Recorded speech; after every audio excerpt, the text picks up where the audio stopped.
Nuestro siguiente ponente es Luis Merino, analista fotográfico y miembro de Omega 4 Investiga.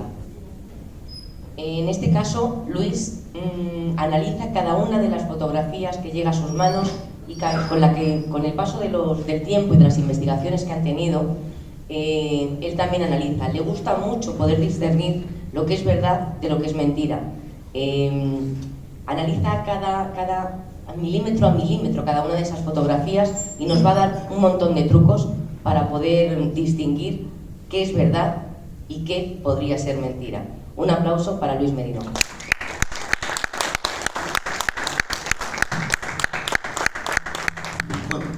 Buenas noches, iba a decir, casi. Buenas tardes a todos. Bueno, en primer lugar, me presento, muchas gracias María Ángeles, quiero dar las gracias al Ayuntamiento de Seseña, a nuestro compañero Pascu, que ha sido también el que nos ha ayudado a organizar estas segundas ponencias, estas segundas conferencias de Seseña Misteriosa. Y bueno, pues yo la ponencia que hoy vengo a hablar se llaman los fantasmas inmortalizados, pero me gusta ponerle una coletilla. Yo no sé si decir los fantasmas inmortalizados o no. Para todo aquel que haya visto mis últimas conferencias, tengo que decir que, bueno, para los que vengáis nuevo y me descubráis, ahora como esta conferencia es nueva para vosotros, lo vais a disfrutar mucho. Pero la persona que ya me haya visto, la ponencia que voy a dar hoy es muy parecida, es muy similar a la última que di, lo que pasa es que, bueno, voy cambiando alguna serie de fotografías, pero básicamente es eso y espero no aburriros, ¿no?, a los que ya me hayáis visto en alguna ocasión. Vamos a comenzar, bueno, en primer lugar tendríamos que pensar en qué es un fantasma, ¿no? Bueno, un fantasma podríamos decir, según lo conocemos en parabiofísica, que sería, bueno, pues una energía, una entidad que ya no se encuentra en el mundo de los vivos, ¿no?, y que se encuentra como en una especie de segundo plano y que con un objetivo hoy desconocido para nosotros se encuentra vinculado pues a una familia, a una localización, a una casa, tal vez a un objeto como un cuadro, un documento, algo que en vida le estaba pareciendo sumamente importante. ¿Y qué es una fotografía? Bueno, básicamente podríamos decir que es la plasmación de la realidad en un papel. Si nosotros juntamos estos dos conceptos, tendríamos una fotografía de fantasmas.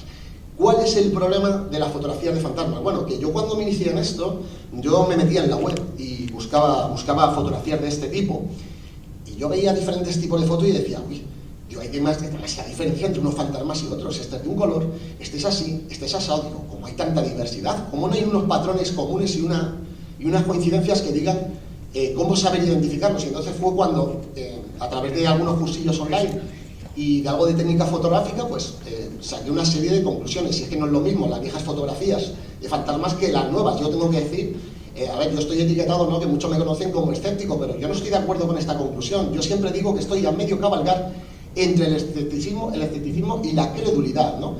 Porque yo soy un viejo romántico de las historias, de las viejas historias de fantasmas, pero sí que soy una persona cauta, ¿no? Si no escéptica, cauta y realista. Y a mí me ha demostrado la realidad que los fantasmas no están en todos lados y que nuestras cámaras fotográficas, incluso las más modernas, no están preparadas ni para fotografiar fantasmas ni para fotografiar el más allá. Esto quiere decir que cualquier tipo de fotografía conseguida en la cual no se pueda explicar, para mí, sí o sí, ha sido siempre fruto de la casualidad. No olvidemos que nosotros no tenemos la técnica. Son esas entidades las que se dejan fotografiar cuando quieran y como quieran. Y me gustaría empezar, adelante Juan, con una vieja historia de fantasmas. Yo no sé si está el puntero por aquí. A ver, aquí. Bueno, pues nada, no funciona el puntero. Bueno, vamos a contar la historia del fantasma de Madame V.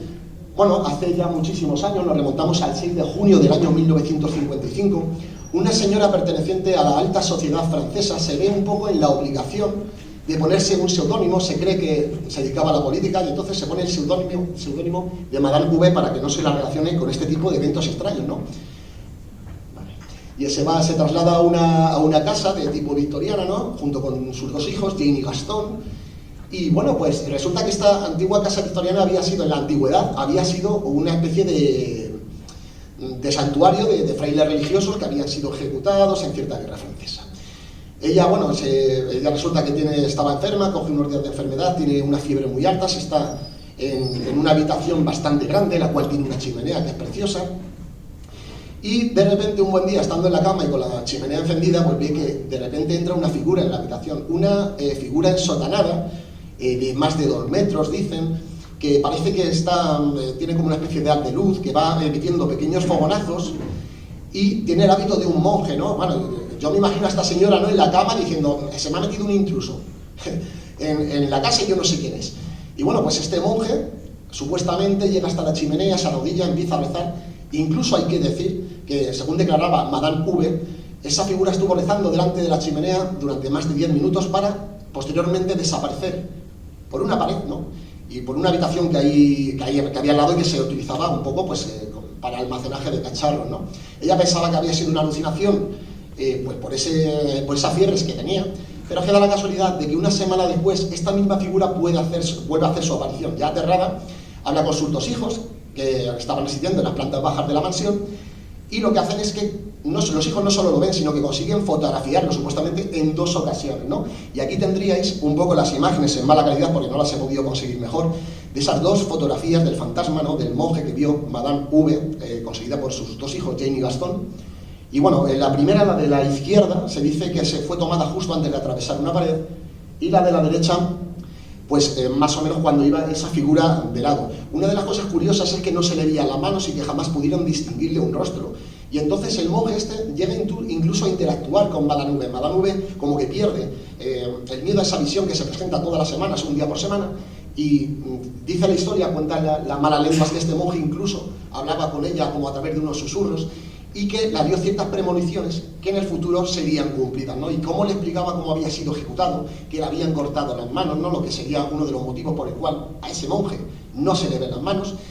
Y ahí quedó la cosa, hasta que un buen día, dentro de ese mismo año, llegamos creo que al 8 de septiembre de ese mismo año, entre el 8 y el 12, no recuerdo muy bien cuál era la fecha, y lo que ocurre es que ese monje, igual que vino, se fue. Jamás volvió a aparecer. Hizo su cometido y se fue. Fue don Germán de Argumosa y Valdés, uno de los grandes de la parapsicología en nuestro país, quien tuvo la oportunidad, hace ya en los años 90, si mal no recuerdo, de hacer una visita a la mansión de Madame V. No sabemos la clase de pruebas que le hizo a él. Ya sabemos que don Germán era muy dado al tema de las psicofonías, las parafonías. Y bueno, pues lo que no sabemos exactamente qué clase de pruebas, cuando salió hizo muy pocas declaraciones, pero yo en esa entrevista, yo la recuerdo y hubo una frase que no se me olvidará nunca, porque es que a mí me parece preciosa, que dice: ver no vi nada, pero en ocasiones no hace falta ver para saber que hay algo más. Y allí, en aquella casa, se sentía algo especial, convirtiendo así al fantasma de Madame V en uno de los fantasmas más floríferos y más famosos de la Francia del último siglo. Llegamos y hablamos de William Murler. Año 1860, se convierte en el primer fotógrafo de fantasmas oficial.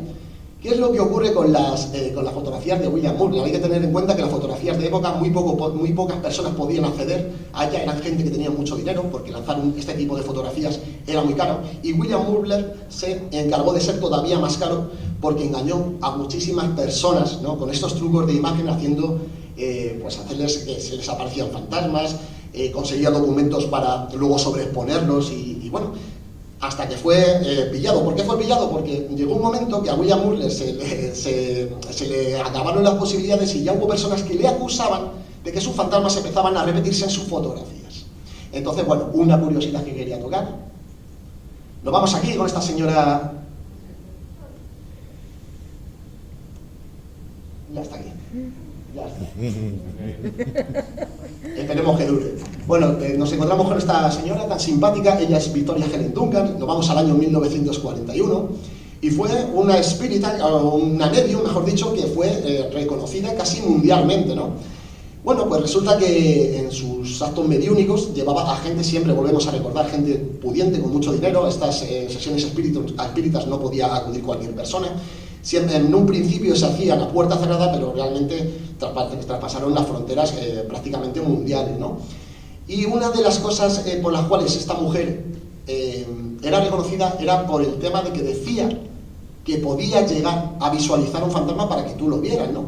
Y de hecho entró en prisión en 2 ocasiones. Incluso fue una de las veces que entró en prisión, fue acusada a través de un tratado, de un viejo tratado de brujería que ya estaba obsoleto. O sea, que incluso cogieron ese tratado para poder meterla en prisión.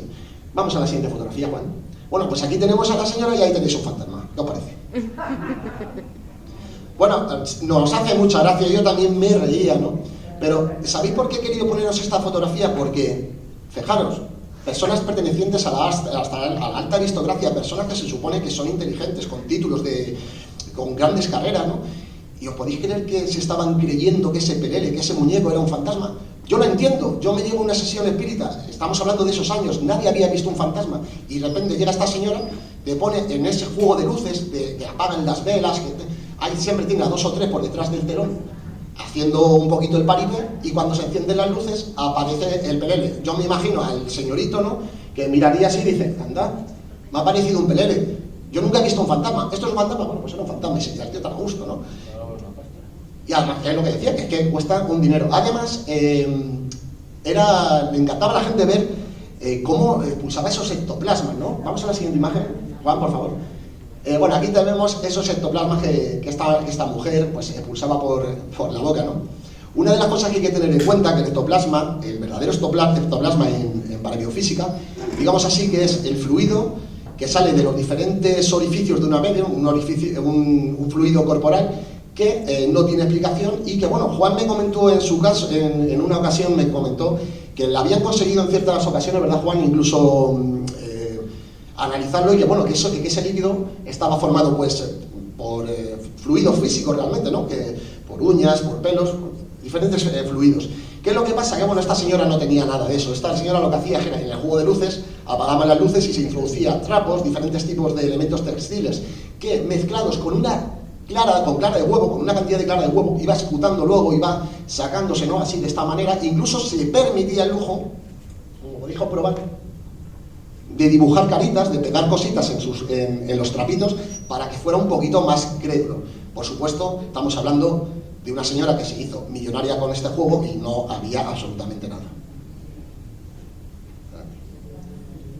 Y ahora pasamos un poco a lo que es la fotografía moderna. Mira, veréis, hay muchas personas dentro de la experimentación de campo, compañeros, bueno, gente que a lo mejor está empezando, y hay muchas teorías sobre el tema de los orbes, bueno, que se sostiene que sí son energías. Yo tengo que decir una cosa, yo los tengo muy clasificados, he jugado mucho con ellos, los he creado cualquier tipo de paridolia dentro de esos orbes. Yo he jugado mucho con ellos y yo tengo que decir que mi experiencia a día de hoy es que no existe ninguno que sea sobrenatural. Yo no me he encontrado ninguno raro, o sea, ninguno extraño ni ninguno que no pueda explicar.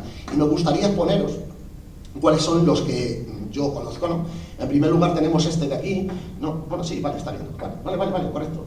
Bueno, estamos ante un orbe de luz, esto se produce un poco cuando estamos en la oscuridad, tenemos una antorcha, tenemos una luz, disparamos nuestro flash de la cámara en la oscuridad y entonces se forman esta especie de orbes que además son muy fácilmente identificables. Su gama de colores van desde el blanco, pasando por tonos amarillentos y blanquecinos, y sería un poco como una naranja. Tienen núcleo, tienen una aureola exterior que rodea el núcleo y luego otra aureola que rodea la parte más externa de ese orbe. Si nosotros ese orbe le partiéramos por la mitad, veríamos que tanto su parte izquierda como su parte derecha son totalmente simétricos, son muy fácilmente identificables. En la siguiente fotografía lo que tenemos son partículas de polvo, ¿vale? Además está tomada en exteriores para que veáis que las partículas de polvo pueden aparecer en cualquier lugar, y más si tenemos un suelo terroso, arenoso, y nada, que en cuanto haya un poquito de viento, ni siquiera un pelín de brisa, pues nos puede aparecer, son fácilmente identificables. Al contrario que las anteriores, no tienen núcleo, su gama de colores van desde el blanco, pasando por tonos grisáceos, más amarronados, y su textura, la estructura interior va tomando pues una especie de, vamos a decir, sí, de estructura un poquito más angulosa, ¿no? Un poquito más áspera. Aquí tenéis otra muestra más de motas de polvo, pero en esta ocasión están tomadas en interiores, en el interior precisamente de una cueva. ¿Dónde no deberían aparecer orbes en un principio? Pues en una cueva que haya mucha humedad. La humedad es contraria a los orbes de polvo y no deja levantarse, ¿no? Esas partículas de polvo. Pero bueno, aquí tenéis un ejemplo de que veáis que incluso en un sitio cerrado pueden aparecer estas anomalías. Fotografía que está tomada a través de la sobreexposición de imagen en el interior de un banco de niebla. Aquí lo que tenemos son partículas de humedad, también muy fácilmente identificables. ¿Cómo se identifican? Bueno, pues estos orbes tienen, al contrario de los otros que os he mostrado, tienen una estructura mucho más suavizada, no tienen tampoco núcleo, y su gama de colores iría desde el blanco pasando por tonos grisáceos y terminando en tonos un poquito más azulados. ¿Qué son los fuegos fatuos? Bueno, esto puede sonar un poco o a película de terror o a película de fantasía. Si por ejemplo os gusta el cine de terror y habéis visto el remake de la película It, la segunda parte, se hace referencia a los fuegos fatuos. Si habéis visto, por ejemplo, la segunda parte de la película del Señor de los Anillos, también se hace referencia a los fuegos fatuos, ¿no? Además, recuerdo la escena que es cuando Gollum va acompañando a los hobbits a través de los pantanos y les dice no seguir las luces o los hobbits se unirán a los muertos para convertirse en diminutos cirios, ¿no? Esas llamas que están en el pantano y que hacen precisamente referencia a los fuegos fatuos. Ni mucho más lejos de la realidad. El fuego fatuo existe, pero no tiene un carácter sobrenatural, sino más bien natural. Adelante la siguiente fotografía. Aquí lo tenéis, yo no sé si lo vais a ver. Si pudieras bajarme un poquito la intensidad, por favor, técnico. Voy. Vale, porque aquí es que me está molestando un poquito la...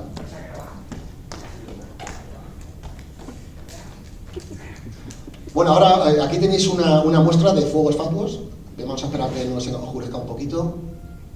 Vale, muchas gracias. Bueno, lo voy a marcar por aquí, yo no sé si lo vais a ver. Esto no va, Juan. Bueno, ahí tenéis uno, ¿vale? Está tomado en un cementerio. Y ahí otro, no es en España, ¿vale? ¿Qué son los fuegos fatuos? Bueno, realmente el fuego fatuo aparece por la noche, ¿vale? En los cementerios. Y aquí os voy a decir que es tremendamente difícil conseguirlo. ¿Por qué? Porque cualquier cementerio de la península, por seguridad, incluso en horario de verano, entre las 7:30, 8:30 de la tarde empiezan a cerrar. Y estos fuegos solo se pueden tomar de noche. ¿Qué es un fuego fatuo? Cuando una persona fallece durante las primeras 24 o 48 horas, después de haber pasado el rigor mortis y comenzando la descomposición del cadáver, uno de los gases que emite el cuerpo humano es el metano. El metano en su mezcla con el oxígeno produce una combustión espontánea que no es visible a nuestros ojos, pero sí puede captar las cámaras fotográficas a través del flash, ¿no?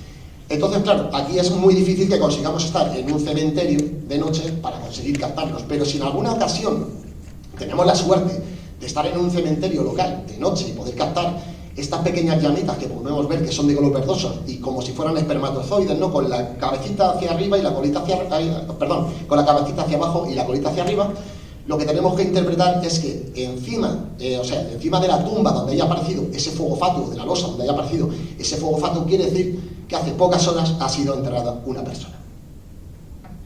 Aquí tenemos lo que yo llamo el primer sacrilegio fotográfico. En Estados Unidos, que les encanta sacar fotografías de supuestos fantasmas, nos encontramos con un montón de fotografías en internet que tienen estas nebulosas. Bueno, pues lo llamo sacrilegio fotográfico porque ya después de haber visto muchas fotografías, yo os induciría que cuando veáis una foto o una imagen de este tipo no la creáis, ¿vale?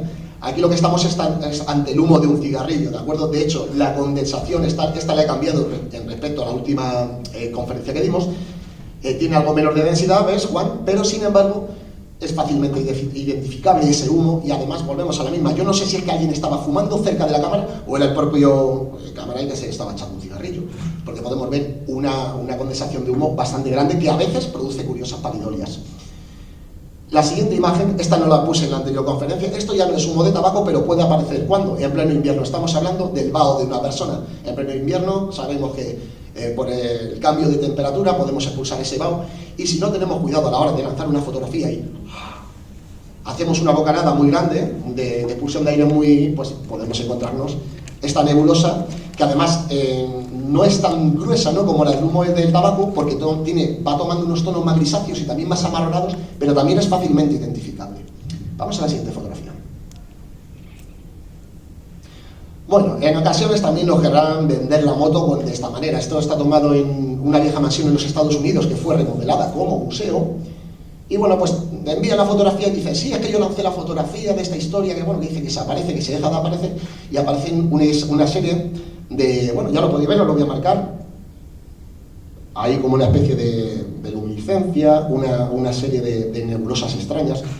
Bueno, aquí lo que estamos es que han tomado la fotografía al otro lado de un cristal, ¿vale? Y entonces aparecen estas anomalías. Hay que tener en cuenta que cuando fotografiamos a través de un cristal, los cristales, la suciedad, la erosión de limpiarlos, pueden ocurrir que luego, junto con la luz solar, con la luz de flash, pues aparezcan estas anomalías que son totalmente naturales, ¿no? Consejo, si en alguna ocasión, que a mí me ocurrió al principio, cuando yo era muy ignorante de estas cosas, yo llegaba a un museo, me acuerdo en el Museo de la Inquisición, de la Brujería, en Toledo, que además muy recomendable para los que les gusta este tema. Está todo metido en urnas y tú vas a hacer una fotografía de las urnas de cristal y salen todo tipo de anomalías. Pero en esta ocasión incluso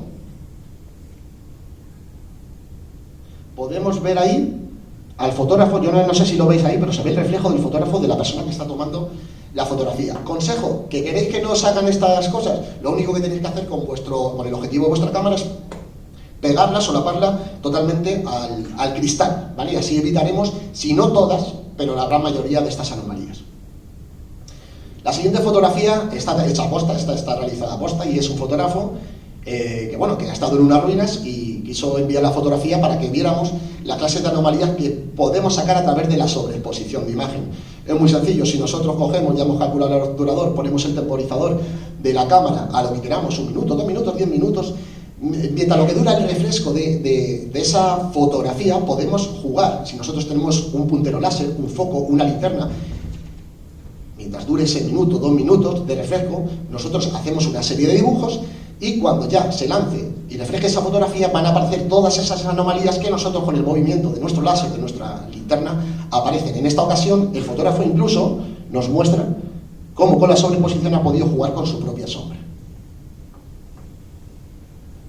Vamos a las paridolias. ¿Qué son las paridolias? Bueno, básicamente las paridolias son la interpretación que hace nuestro cerebro ante una situación, un rostro o una silueta que a nosotros nos resulta familiar. Nosotros desde que nacemos estamos predestinados a recordar patrones. Lo primero que ve un niño bebé, un niño pequeño cuando nace en los primeros años son las caras de la madre, del padre, y todo eso sigue viendo esos patrones, esas caras, esa figura la va viendo durante toda su vida. ¿Qué es lo que hace el cerebro? Cuidado, no quiere decir que el cerebro funcione mal, funciona perfectamente, pero el cerebro, después de haber reconocido tantos patrones y haber memorizado tantos patrones, lo que hace es que cuando ve una figura, da igual que sea en una madera, que sea en una piedra, que le parece identificable o algo parecido a un rostro o a una figura, lo identifica con eso. Aquí lo que tenemos es una paridolia llamada paridolia no circunstancial. No circunstancial, ¿qué quiere decir? Que es física, que cualquiera la puede lanzar y que, da igual el número de fotografías que lancemos, siempre va a salir. En este caso se trata de un tablón mojado porque había llovido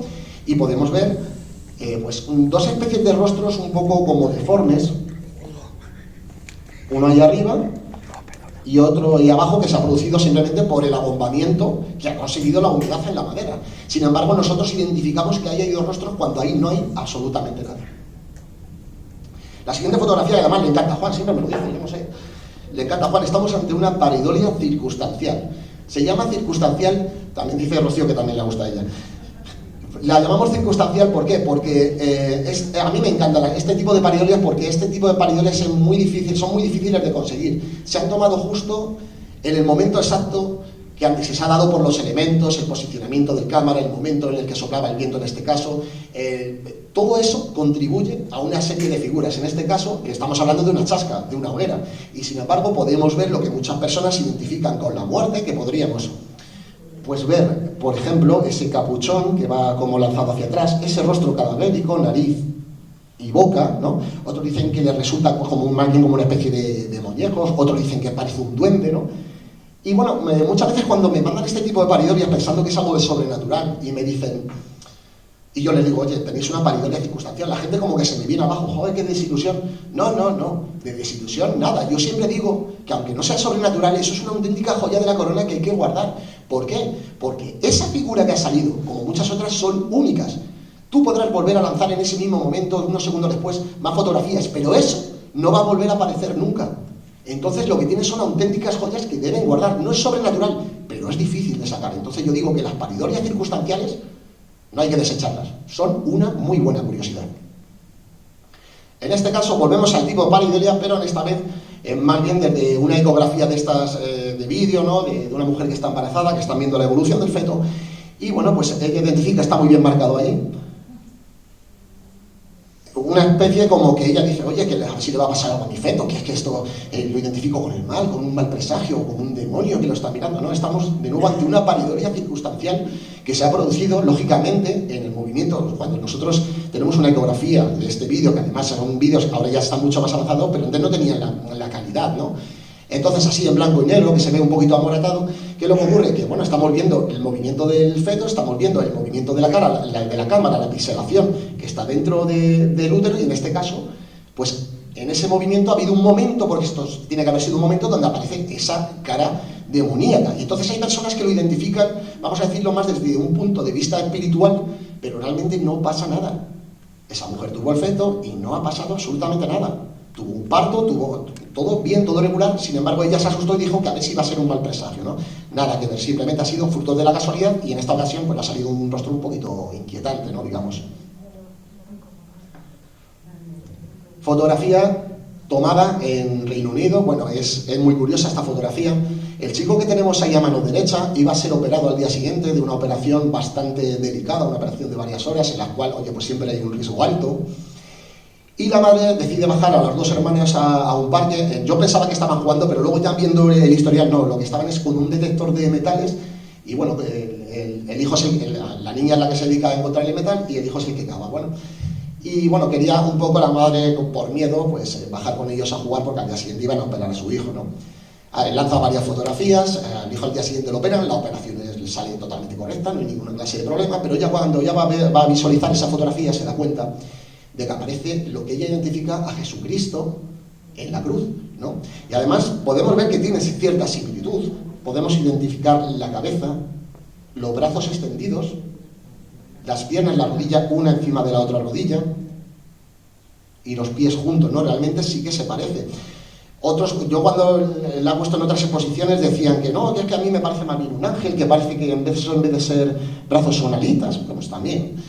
Bueno, ¿qué es lo que tenemos ahí? Tenemos lo que se llama un rod, tenemos un insecto, ¿vale?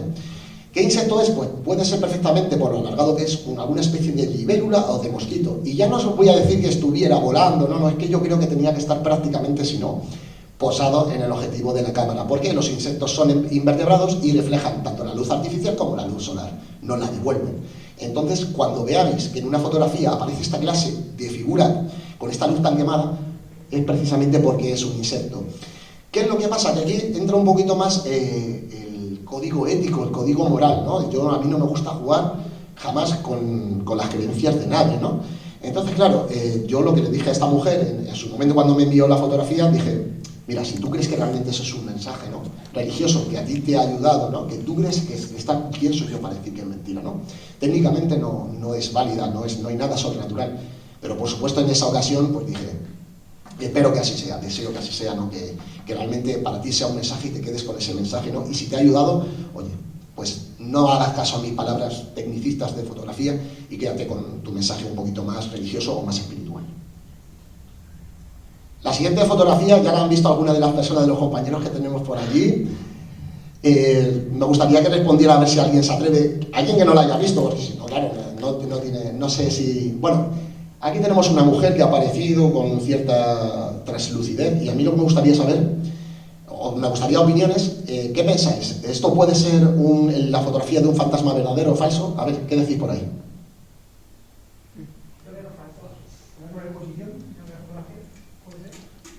No, pero te he pillado, Manu. Yo sé lo que querías decir, pero no. Pero bien, habéis dicho todos, creo que os habéis dado cuenta, no hace falta ser ningún erudito para saber que esto no es un fantasma. Bueno, aquí en la península no lo he visto, pero si nos vamos a Reino Unido, en Irlanda tampoco lo he visto. Lo he visto en Reino Unido, cuando digo Reino Unido, perdón, es que quiero separar un poco a los ingleses más londinenses, ¿no? Y en Escocia también lo tenemos, ¿vale?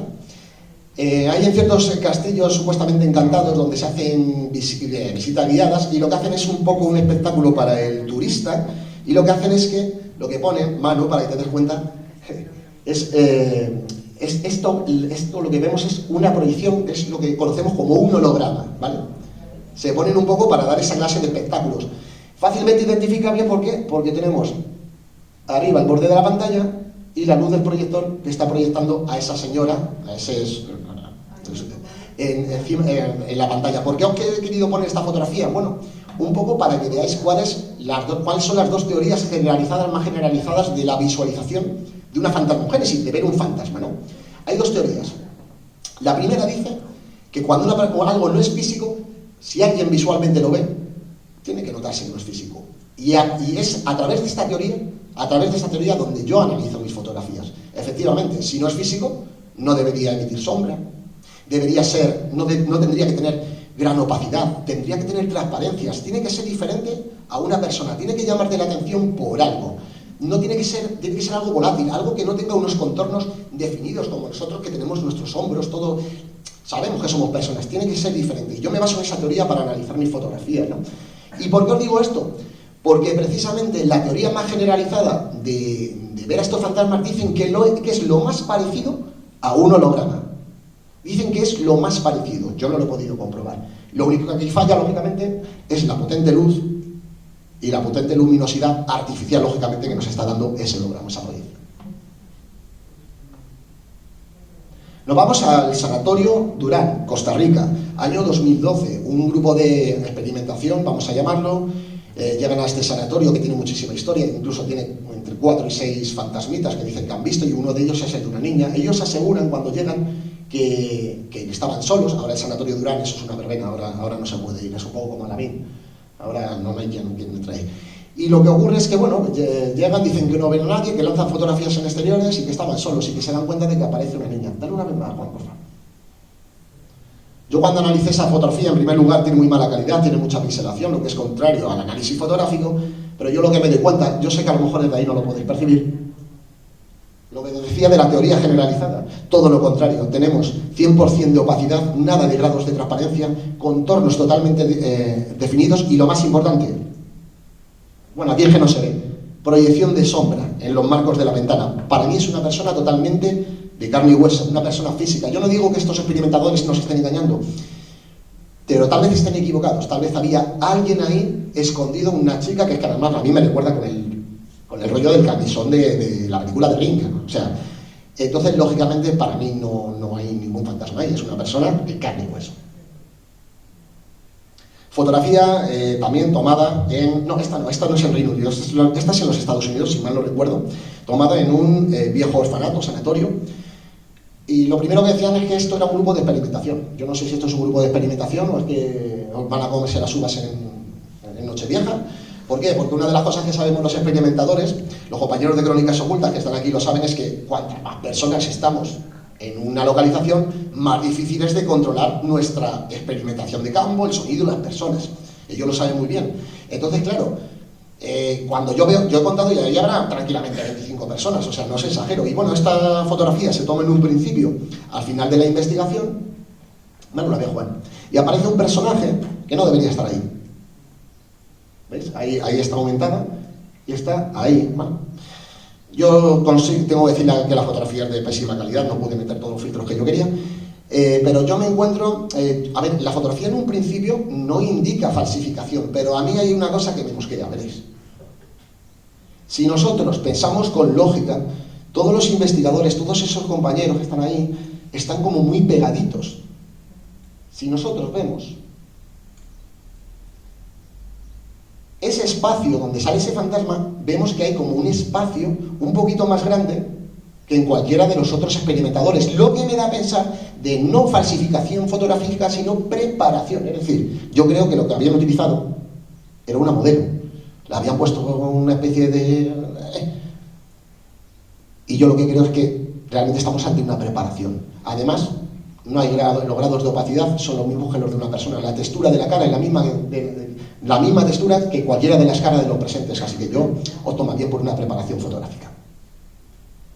Fotografía, esta a mí me encanta, pero claro, es que no la intentaron pegar, pero claro, ya llegó un momento que dije, aquí hay gato encerrado. Esto está tomado, supuestamente, es un grupo que estoy bastante elitista de analistas fotográficas en Reino Unido, y bueno, de vez en cuando son gente muy seria, muy profesional, muy escéptica, pero en ocasiones hay alguno que te la intenta colar o alguna, ¿no? Esta señora dice que había tomado esta fotografía en lo que es una carretera, que había parado el coche y que al lado hay un cementerio muy antiguo, y que ahí había una figura que ella no podía entender. Entonces yo le digo, mira, pásame una copia que yo la quiero ver tranquilamente. Y efectivamente no hay ninguna falsificación, no nos están vendiendo la moto. Pero a mí me extrañaba una cosa, yo decía, ¿por qué? Uy, no sé. Bueno, pues ya no... Bueno, pues ya. Hay que comprar pila. Bueno, yo lo que me pude ver en el tema de píxeles es que esa figura que supuestamente parece que está como viniendo hacia aquí, yo decía, la textura, cuando yo meto los filtros un poco más para ver las texturas, digo, me pareció demasiado, no sé cómo arenoso, demasiado granulado. Digo, me da la impresión de que lo que está ahí no tiene en un principio, tiene una textura que es, a mí me recordaba las texturas de las piedras, y yo decía, uy. Entonces yo le digo, venga, vamos a hacer la trampa. Digo, le dije a esta señora que si me podía pasar, por ejemplo, si me podía decir qué zona era, ¿no? Y entonces solo hubo que hacer estar un pequeño rato en el Street View de Google para comprobar que encontré. Adelante, Juan. Ahí tenéis a la señora fantasma que nos estaba vendiendo. Como decía yo, parece una piedra, tiene textura de piedra, es una piedra. Pero veis, alguien que no entienda de análisis fotográfico un poquito, te la toman de noche y tú ya te estás pensando, y la gente en las redes sociales y en YouTube la alucina con este tipo de cosas, y yo lo que quiero es que las personas sean un poquito conscientes de lo que pueda aparecer y lo que no. Ahí tenéis una losa, ese era el fantasma que nos estaban vendiendo, ¿no? Tener paciencia, que al final os pondrá un fantasma de verdad, ¿no? Sí, tranquilos. Mira, la siguiente fotografía, justo antes de la pandemia, no tenía solución. Tengo que decir que esta es de las que yo he puesto, que en un principio no tenía solución. Pero claro, llegó el 2020, la gente en su casa tenía mucho tiempo para analizar fotografías y al final se ha llegado a una conclusión que a mí me parece bastante acertada. Siempre vuelvo a decir lo mismo. Título de la fotografía: El fantasma de la mujer de Alcatraz. Con ese título, pues vamos. Porque en Alcatraz no había mujeres, ni funcionarias, ni presidiarias, ni nada que se le parezca. Sí que es cierto que no podemos negar que todas las esposas de los funcionarios que allí vivían en las casas colindantes de la isla, ¿no? De Alcatraz. Yo no sé cómo estará ahora con el tema de la pandemia, pero Alcatraz solo tenía antes horario de mañana, se cerraba a las 2 de la tarde y por la tarde yo no podía visitarlo. Esto es una pareja que llega, la visita la podéis coger tanto con guía como sin guía, como queráis. Y bueno, en internet ya se venden muchísimas versiones, la original es que vais a ver que no, está lanzado hacia una celda. No, eso no es una celda, eso es una puerta que da a otro pabellón, en los cuales está cerrado porque no está permitido la entrada al público. Y aparece una señora que aparece pues, con una vestimenta de época, un moño, ¿no? Podéis ver que, bueno, que es como una señora antigua y tal.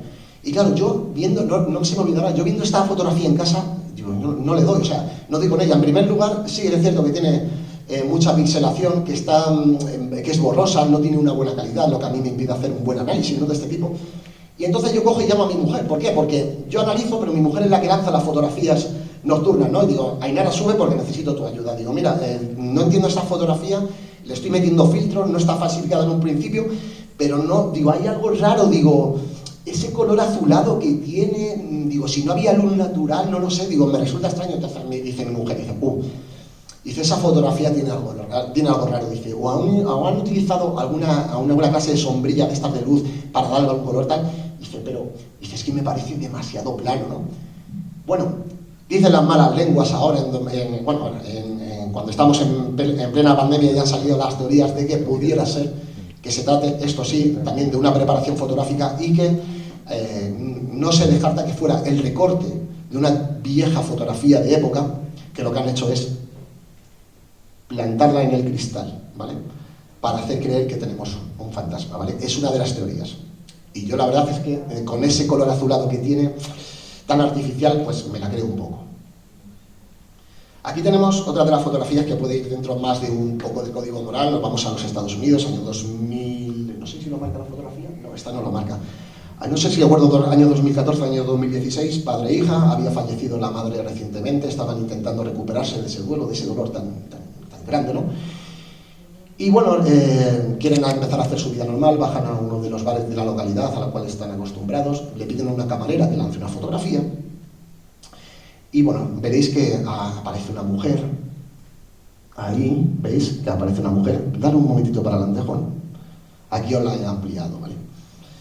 Yo cuando consigo la copia de esta fotografía, cogiendo de nuevo la teoría generalizada de que algo físico se tiene que notar a simple vista, que no es físico, una de las cosas que a mí me falla en esta fotografía, primero, tenemos un movimiento, ¿vale? No está nítido porque esa mujer parece que se está moviendo.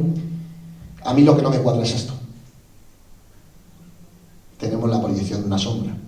Si algo no es físico, no debería emitir sombra, ¿no? Volvemos otra vez a esta teoría que es la que yo sigo. ¿Qué es lo que pasa? Que ellos están... Aquí es una de las fotos que tengo dudas porque, claro, Para mí, técnicamente, al emitir sombra, podríamos estar ante una cámara, alguien que está pasando por ahí. Pero claro, ahora ya llega un poco el código ético y el código moral. La familia dice que reconoce el rostro de la madre de la niña, ¿no? Entonces, claro, yo ahí me callo, porque ellos han reconocido a su familiar.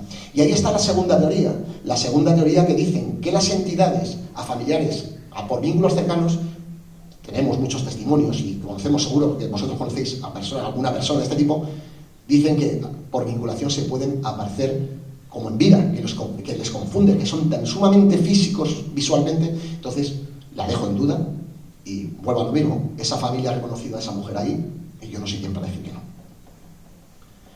Nos vamos a la Catedral de Londres, a ver si me sale el nombre porque soy un poquito pez para el inglés. Catedral de, más o menos, Westminster. Es que perdonadme, pero no termino yo de coger el rollo. Bueno, en esta catedral muchas personas, hay personas que, dicen que en la segunda planta se aparece lo que unos creen que es un cura, otros creen que es un monje, bueno.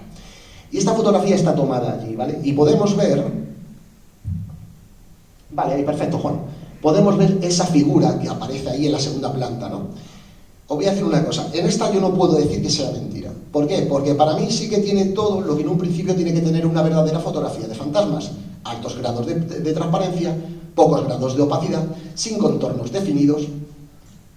Y, lo más curioso y lo que me lleva a pensar que a lo mejor, yo no pongo nunca la mano en el fuego, pero a lo mejor es verdadera, si nos damos cuenta y pensamos que eso es transparente, tiene sentido porque podemos comprobar que el color ha tomado el mismo color de las paredes, lo que indica que realmente está recogiendo por esa transparencia ese color de las paredes de la catedral. ¿Qué es lo interesante y lo curioso? Ya no es si es verdadera o falsa, que para mí, yo digo que yo no la encuentro a día de hoy explicación, yo no tengo explicación para esta fotografía. Es que resulta, más que la fotografía son los testimonios de la fotografía, y es que resulta que las personas dicen que este monje, este cura, quien sea, siempre hace el mismo recorrido, en la misma planta, a las mismas horas, y que no interactúa con las personas. Pues aquí, la teoría de la espectrogénesis a lo mejor no es un fantasma, sino es un espectro. ¿Qué es un espectro? Esa especie de película antigua que queda ahí plasmada y que se va reproduciendo una y otra vez y que nunca se va a interactuar con nosotros porque es como digo, como si estuviéramos viendo una película, ¿no? Entonces cabe la teoría de que no sea un fantasma, sino un espectro. Da igual. Si yo me encuentro con esto de frente, me da igual que interactúe que no. El susto me lo voy a llevar. Y yo eso lo tengo clarísimo. Adelante, Juan. Esto ya no es una fotografía, esto es el pantallazo de un vídeo, ¿vale? Es una pareja de investigadores en los Estados Unidos. Piden permiso para esta cárcel, que es Bodmin High. Y bueno, pues ponen una cámara de vídeo en cada una de las plantas, grabando lo que es los pasillos principales de esas celdas, ¿no? Y de repente el vídeo lo tenéis en internet, lo podéis ver, lo buscáis y si ponéis Real Ghosts en Bodmin High, os aparecerá el vídeo. Y bueno, en la planta de abajo del todo podemos ver como una figura pasa por el umbral de una puerta, ¿no? Dale una vez. Bueno, ahí la tenemos. Se cree que es el fantasma Dale un momento, ¿me puedes darle para atrás? Que es que no recuerdo el nombre, perdón. Esto del inglés. William Hampton, ¿vale? Que fue el último ejecutado por la horca en el año 1909 en esa cárcel. Vale, pues ese pantallazo yo no... ¿Está cobrando mucho? Vale. No sé si es este, bueno. A ver, ¿qué tal? ¿Me escucháis bien? Sí. ¿Mejor? Vale, perfecto, lo vamos a dejar ahí. Entonces podemos ver esa figura. Ya te digo que yo no puedo analizar esto porque es el pantallazo de un vídeo, además con muchísima pixelación, mucho ruido de imagen, yo no puedo hacer nada con esto. Pero parece ser que tirando de hemeroteca, las personas que trabajan de seguridad han estado tirando y han descubierto que este hombre se parece a William Hampton, ¿no? Que fue el último ejecutado. Yo que lo que he hecho es meter un pequeño filtro artístico, ¿vale? A través de Photoshop para que podáis ver un poquito mejor con nitidez esa figura, que podéis ver que lleva como bigote, pues como el peinado de otra época, y dicen los que saben analizar vídeos que es auténtico, ¿vale? Dicen que no hay retoque en este vídeo. Yo no sé quién va a decir que no, y como no entiendo el vídeo, me callo. La siguiente fotografía nunca la había expuesto, también dice muchísimo que es auténtica, yo no lo sé porque tiene muchísima pixelación y yo con tanta pixelación no puedo hacer nada. Está tomada en una vieja cárcel, esto es también en los Estados Unidos, si mal no recuerdo, y las luces azules son las luces que iluminan esa vieja prisión que ahora está convertida también en museo, y dicen las malas lenguas que tú de noche, a través del flash de la cámara, puedes conseguir la figura de esos soldados, ¿no?, que todavía pasean por allí. Yo no puedo analizarla y mientras no puedo analizarla ni me brinco, ni digo que sí, ni digo que no voy a opinar, ¿no? Pero bueno, para que cada uno se quede con sus propias conclusiones y a ver que cada uno qué es lo que piensa de si esto puede ocurrir así, si esos soldados pueden aparecer o no. Adelante. Fotografía tomada en Italia. En cierto castillo italiano, además la saqué en su momento en mi canal, me mandan la fotografía. La chica me cuenta que pidió el permiso, por favor, de que la dejaran 10 minutitos más para echar una serie de fotografías. La tía se tiró ahí las zonas hasta que ya le dijeron, venga, vete para afuera, que ya está aquí la broma. Y entonces lo que me indica que es que ella no se había dado cuenta que en el umbral de la puerta aparece una figura. Dale un momento, Juan. Y aparece ahí una figura. Bueno. Resulta que la oscuridad que tiene eso, yo poco he podido hacer, ya estáis viendo lo que se pixela en cuanto yo intento ampliarla. Y a mí lo que me llama la atención un poco es el rostro. ¿Por qué? Porque no podría, yo pensaba, os voy a explicar, la figura, podemos ver aquí una especie de figura, ¿vale? Yo solo niego que sea una armadura. Con la oscuridad, la luz de la cámara no ha llegado a captar lo suficiente y parece que, oye, se ha dibujado ahí una figura. Lo de arriba, esto, yo pensaba que era el casco, pero sí que es cierto que está como desplazado, no está encima, ¿no? Yo a día de hoy no sé qué es lo que puede ser. Si me fijo en los colores, puedo ver que los colores de esa figura son iguales que la del rostro. Pues no niego que sea, no sé, un yelmo, algo que esté colgado en alguna pared, no lo niego, pero tampoco puedo poner la mano en saber qué es lo que tenemos ahí. Una de mis fotografías favoritas, por supuesto que sí, es un lugar que nosotros tuvimos la oportunidad de experimentar. No puedo decir la ubicación porque el ayuntamiento nos prohibió, el ayuntamiento no quiere que sea conocido por el tema paranormal, sino únicamente por la historia, y no deja divulgar, ¿no?, de ninguna manera. O sea, puedo sacar las fotografías, pero no puedo decir el sitio. Nosotros tuvimos la oportunidad, pero voy a dar unos pequeños detalles por si luego queréis indagar un poquito más adelante. Estamos hablando de unas galerías subterráneas que están a 11 metros bajo tierra, que datan, se cree que del siglo XII, siglo XIII, y que posteriormente fueron utilizadas como almacenamiento de la guerra civil, ¿no?, de armamento de la guerra civil española, ¿no? Y bueno, si queréis un pequeño remanente más, el partícipe de esta galería fue Juan de Herrera, el mismo grande ocultista de Escorial. Entonces ya podéis empezar a investigar, pero es que no puedo decir más. Bueno, pues aquí decían que ocurrían una serie de fenómenos, muchísimos fenómenos. Nosotros hemos estado experimentando, ha habido cosas curiosas, desde luego. Y bueno, resulta que cuando me mandan la fotografía, se llama Fernando, me ha dado el permiso para dar su nombre, es un fotógrafo de arqueología antigua, va a las ruinas y tal. Y entonces me envía la fotografía y me dice, Luis, mira, que estaba escuchando pasos de Tardenillo, giré, lancé la cámara, y yo, claro, yo veo eso, digo, yo no veo nada. Ya está. Yo le escribí, digo, mira, Fernando, digo, no te voy a analizar la fotografía, digo, porque ya sabemos que es lo que hay. Los orbes de polvo, levantamiento de polvo, no hay nada especial. Y entonces él me ataca, se mete conmigo y me dice, ¿y tú eres analista fotográfico? O sea, cuidado, ¿qué me estás contando? Y me dice, anda, empieza a meter filtros, que ahí hay una figura. Y yo decía, se está alucinando, colorines. Venga, vamos a empezar a meter filtros, cojo la curvatura de la gama de colores, venga, vamos a darle contraste, vamos a subirle brillos. Cuando de repente, adelante Juan, me encuentro que ahí al fondo veis el recorte, el cuadrito es el recorte, veis que ahí aparece algo. Y yo digo, leche, pues realmente hay algo. Dale un poquito más, Juan, vamos a acercarla. Otro más. Vale, ahí lo tenemos. Claro, cuando a mí me aparece esto, yo me quedo alucinado, porque digo, cuidado, yo sé identificar perfectamente esa textura, es polvo, pero cuidado, aquí ya no digo que es una pareidolia. ¿Por qué? Por la cantidad de detalles que tiene. Dame el puntero, mira. Lo que parece un reloj de muñeca, los botones de una chaqueta militar, con las sombreras, el pelo hacia atrás, avanzando como cuando un soldado avanza en la nieve. Un brazo delante, otro detrás, y la pierna avanzando con el mismo brazo, que es el movimiento, cuando una persona está subiendo una montaña, que va haciendo ese movimiento, el corte de las botas de un militar. Y entonces yo aquí me cambió un poquito el chip, ¿no? Un poquito de mi escepticismo. Si yo no hubiera analizado bien esa fotografía, digo, es polvo lo que hay. Quiero que le des un momento para atrás, Juan. Otra vez. Otra vez más. Sé que desde aquí no se ve, pero esa figura está ahí y es polvo. Solo hay que darle un poquito de brillo para que salga. Entonces yo ahora saco un poco lo que a mí se me vino a la imaginación, a la mente, la teoría. ¿Podría una entidad, para dejarse ver, utilizar los elementos que tenga cerca, como puede ser el polvo? Ahí lo dejo. ¿Por qué?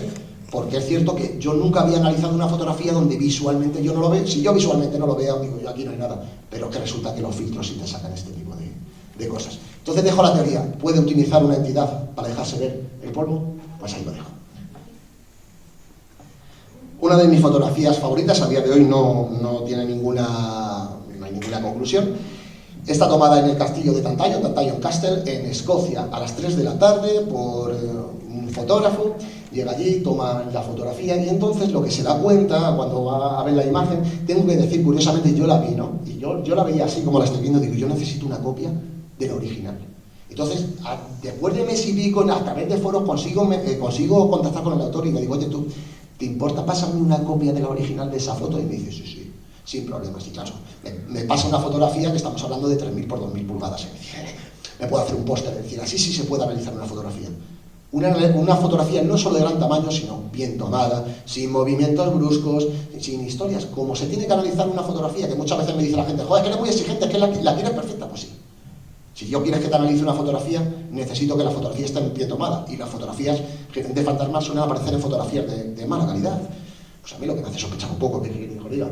Y entonces ya obtengo esto, y tengo que deciros que esta fotografía ganó uno de los concursos de fotografía paranormal en el año 2012 más importantes de toda Escocia. E incluso analistas casi negacionistas han sido incapaces de saber qué es lo que ocurre con esta foto. Dale una vez, Juan.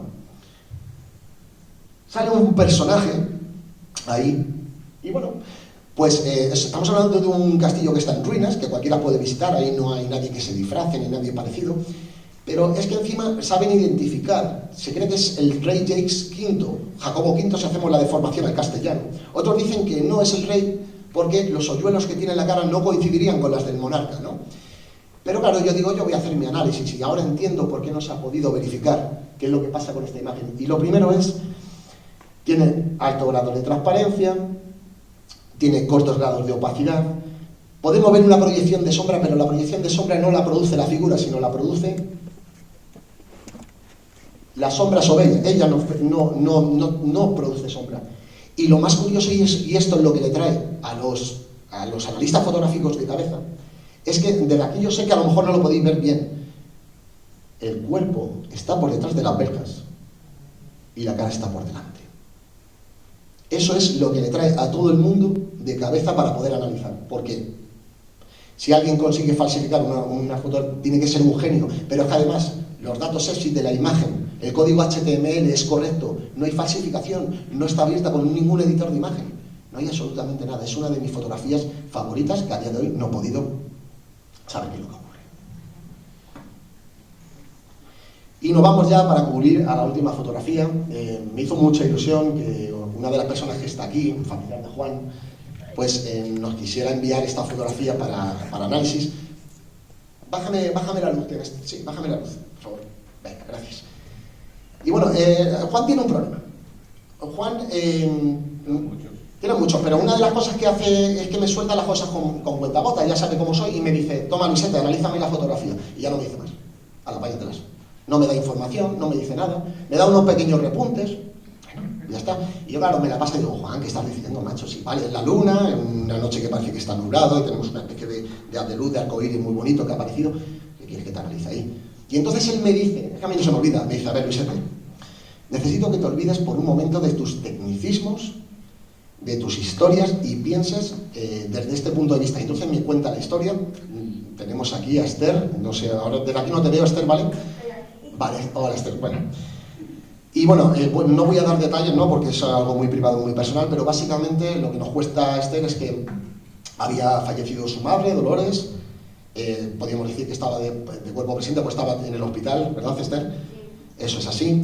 Y entonces Esther, bueno, no sé si es Esther o una de sus hermanas, no recuerdo muy bien, sale un momento afuera, entiendo que para despejarse, ¿no?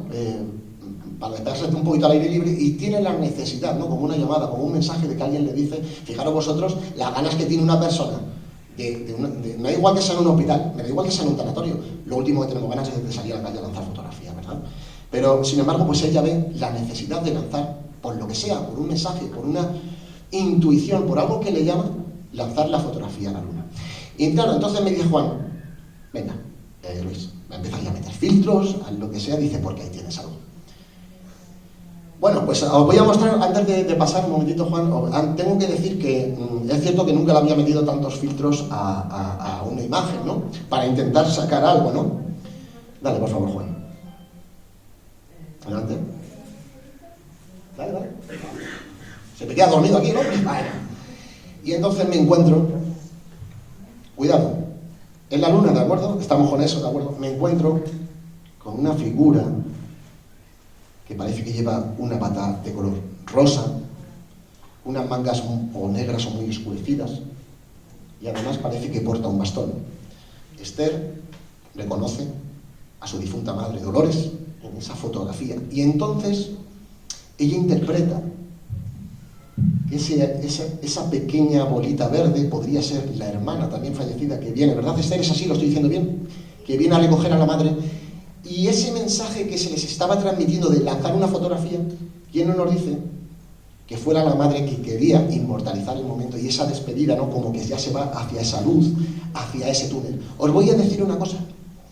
Técnicamente es una paridoria. Técnicamente, para mí no hay nada. Pero cuidado, de repente me pongo a pensar y digo, espérate, ¿y si pudiera ser que ese mensaje que nos dan en ese último momento, aunque sea la luna, me da igual que sea la luna, que quién sabe, tal vez sea una antorcha, que tal vez sea, me da igual, es un mensaje que a Esther la llegó, a su hermana la llegó, que necesitó lanzar esa fotografía, y yo personalmente, Esther, te lo digo aquí de verdad, de corazón, ojalá sea yo el que esté equivocado, porque no habría nada más bonito ahora mismo, y te digo que sería una fotografía única, el pensar que vuestra difunta madre ha querido que vosotras inmortalicéis ese momento y que os quedéis con ese recuerdo que va a ser seguro, imborrable, no solo en vuestra retina, sino también en vuestra memoria. Muchas gracias.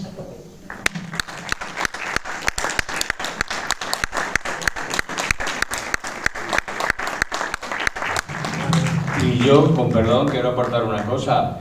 Todos hemos oído de lo que son las ECMs y lo que es la entrada del cuerpo en el túnel, ¿no? Mira la fotografía. Muchas gracias.